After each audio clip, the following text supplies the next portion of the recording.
over the next 3 to 5 years as it relates to international expansion?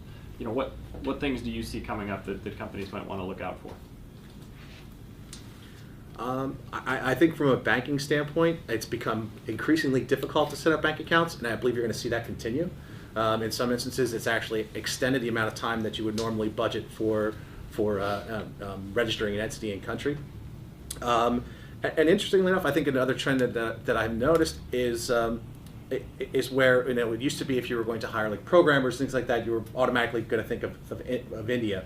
I've noticed where there's more companies starting now to look towards East, to the Western Europe, where it's Poland and the Czech Republic, where they're finding there's a very good talent pool with reasonable salary expectations.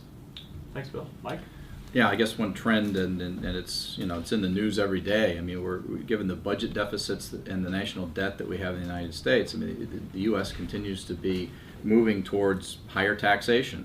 We've just raised the taxation rate on individuals at certain levels, and I think the U.S. is going to continue to remain outside of the norm in terms of corporate taxation.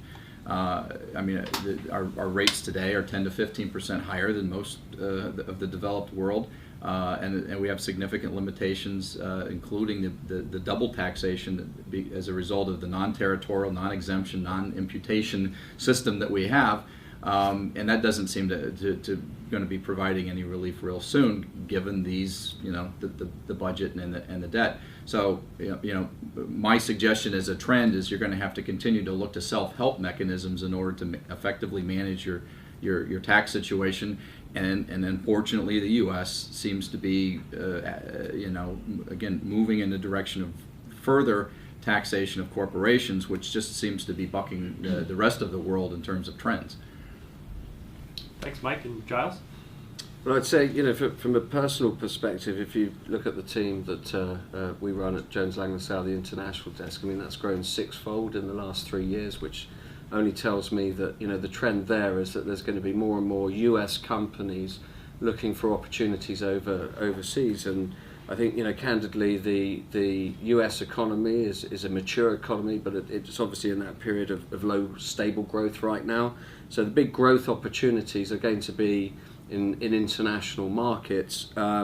It's tricky out there. It's there are a lot of complications from one market to the next, and things don't stay the same. So I think lots of opportunity over there, but the need to get the right advice and to go through it methodically and consider all of the things that we've talked about on this panel today are going to be very important.